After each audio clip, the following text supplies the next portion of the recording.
Hello everybody, this is Gregory with Permanent Weight Loss Made Easy, where there should be no hesitance in your weight loss and in your weight maintenance. Today I'm going to posit the question, what's the point of doing recipes? What's the point of what to eat here, what to eat there? There's really ultimately no point to it unless you do the deep work. Now before I begin, if you need help with weight loss, contact me through the Clarity FM link found here in the episode notes. Also check out my 2 books, which you can find on Amazon. Also check out my website, which has hundreds of articles and recipes. My podcast, The Awakened Man, which has a lot of health episodes going back to 2017. And lastly, if you appreciate my content, there is a link for PayPal. So look, you will see a lot of stuff on the internet or even at bookstores. Asian food for healthy people, Italian food for healthy people, blah, blah, Middle Eastern food for healthy people. You'll see tons of blogs. Cauliflower pizza, cauliflower ice cream, keto this, gluten-free this, dairy-free this, blah, blah, blah, blah, blah. So it's everywhere. Look, it's everywhere. This is how you should eat to eat healthy. And look, I think it's noble on one level that these things are out there. Of course, they're out there to make a buck.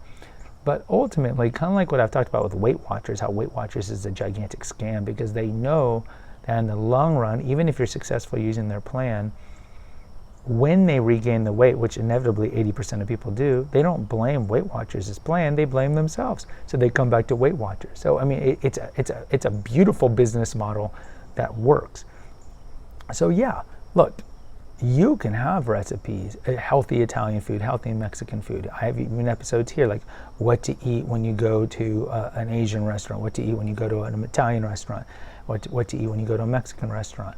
But ultimately, if you don't do the deep work, it doesn't really matter. You can make as much cauliflower ice cream or cauliflower crust pizza or dairy-free puddings or whatever it is that you want. Whatever it is, you can bake your chips, you can soak your nuts, you can do all these things. But ultimately, if you don't do the deep work that caused you to have a disordered relationship with food in the first place, to be overweight, it doesn't really matter. You can follow all these recipes till kingdom come because you're still going to be predisposed to gluttony. You're still going to be predisposed to binge eating. You're still going to be predisposed to emotional eating because it's kind of like the fire at Mordor in Lord of the Rings, right? It's always just calling in your ears. And you got to go throw the ring in the fire to end it. Because there's always going to be an angel and a demon on your shoulder, right? Eat all that ice cream. No, don't eat that. Eat all that ice cream. No, don't. And you're always going to hear this. So yeah, I mean, short-term stopgap measures that may work would be, okay, I'm going to crash diet.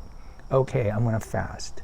Okay, I'm going to buy this recipe cookbook on whatever, eating Middle Eastern food healthy. I'll clear out my pantry of junk food. All these things are fine, but they're stopgap measures. They're all stopgap measures. They're short-term measures that aren't going to lead to long-term weight loss because as soon as you get sad, as soon as you get emotional, as soon as you get happy, as soon as you fill in the blank emotion, you're going to be boop, boop, boop, boop, boop, boop, Uber Eats it. So you can clear out your pantry. Like in the old days, yeah, if you lived in the middle of nowhere, clear out your pantry and you wanted to binge eat, it was a lot harder to do it. I talked about when I was going through my calorie in, calorie out disordered eating, like I would go to work and leave my credit card at home. That way when I got tempted to eat on the way back from work, I couldn't get it. But nowadays, you got Uber Eats, you got all these things, you got Apple Wallet and all these things where you can buy stuff without even having your cash with you. So ultimately, there's going to be this siren song always whispering, go get the food, go get the food. So you could be eating all this healthy Italian food made easy or all these salads, but when you get emotional, you're going to boop, boop, boop, boop, boop, and call Uber Eats and get a bunch of crap or go to the grocery store and binge eat. That is going to continue indefinitely for weeks, for months, for years, for decades until you do the deep work and find out what the childhood trauma was that made you have a disordered relationship with food and alcohol.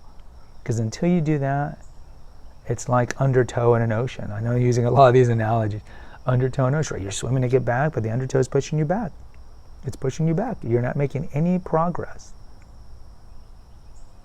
And yes, it's hard to do the deep work, because first step is you have to acknowledge that you have a disordered relationship with food. And the easiest way to acknowledge that is look in the mirror. Because if you're overweight, again, when the dog's hungry, he eats, walks away.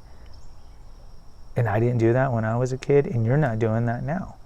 Because if you had an ordered relationship with food, you wouldn't be overweight in the first place. So that's the first step. And then the subsequent steps can be harder, because now you have to admit that you have a disordered relationship with food. And then you have to be like, okay, then why? What happened to me where I don't eat like a 4-year-old eats right now, or I don't eat like a dog eats?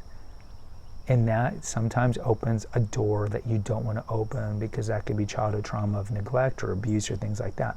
But ultimately, for your long-term health, you got to go down that dark hole. Because once you go down the dark hole and you address it, you address these demons, it's kind of like exposure therapy for people who suffer from phobias.